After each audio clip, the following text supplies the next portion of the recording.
Shalom Godly Family yang dikasihi Tuhan. Keindahan karunia Tuhan hari ini akan lebih sempurna dinikmati bersama teh hangat, teduhkan hati, hadirkan semangat. Firman Tuhan pemberi semangat, dan firman Tuhan hari ini terambil dari Lukas 14 ayat 12 sampai 14.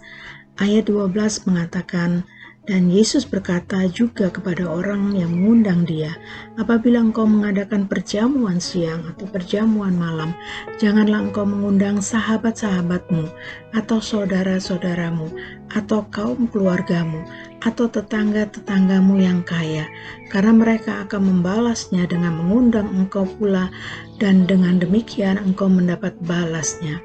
Ayat 13, "Tetapi apabila engkau mengadakan perjamuan, undanglah orang-orang miskin, orang-orang cacat, orang-orang lumpuh, dan orang-orang buta."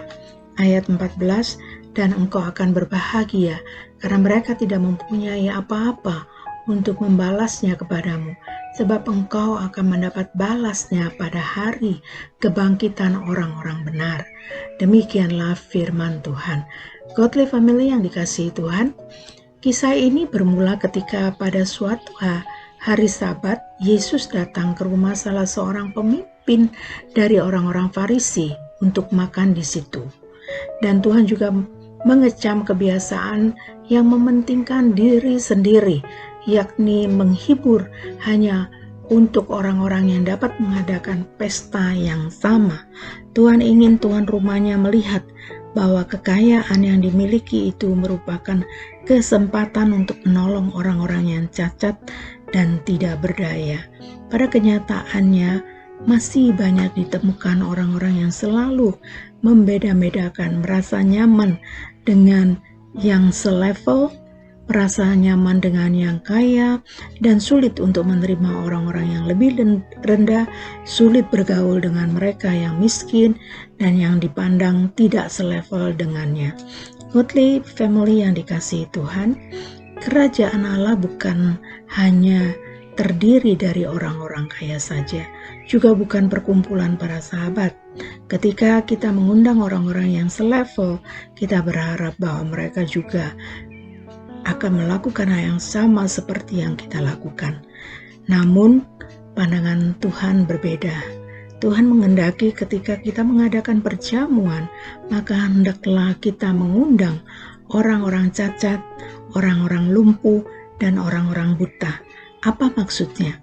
Tuhan menghendaki supaya kita memperhatikan mereka. Ketika mereka kita undang, apa yang mereka dapat lakukan kepada kita? Apa balasan mereka kepada kita? Apa yang dapat mereka lakukan? Tidak ada. Tapi inilah yang Tuhan kehendaki untuk kita lakukan di dalam kehidupan kita sehari-hari, memperhatikan mereka.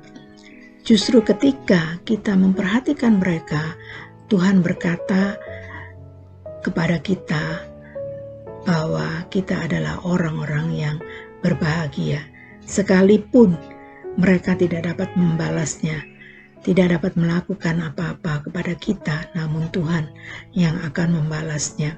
Godly Family yang dikasihi Tuhan, semua manusia berharga di mata Tuhan, tidak ada perbedaan. Tuhan sangat mengasihi kita sehingga Dia mati di atas kayu salib untuk menebus semua dosa-dosa kita, bukan untuk sebagian orang saja, bukan untuk orang-orang kaya saja, tapi untuk semua orang, dan menyelamatkan semua orang tanpa ada perbedaan. Godly Family yang dikasihi Tuhan, milikilah sikap dan hati seperti Yesus yang selalu memperhatikan dan mengasihi semua orang tanpa membeda-bedakan status sosial. Firman Tuhan dalam Lukas 14 ayat 11 mengatakan, "Sebab barang siapa yang meninggikan diri, ia akan direndahkan, dan barang siapa merendahkan diri, ia akan ditinggikan." Biarlah firman Tuhan pagi ini menguatkan kita semua. Amin. Mari kita berdoa. Tuhan, terima kasih untuk firman-Mu pagi ini. Tuhan, mampukan kami untuk menjadi berkat bagi orang lain dan tidak mementingkan diri kami sendiri, tapi kami dapat mengasihi semua orang tanpa memandang status sosial. Dalam nama Yesus kami berdoa. Amin. Selamat pagi, selamat beraktivitas. Tuhan Yesus memberkati.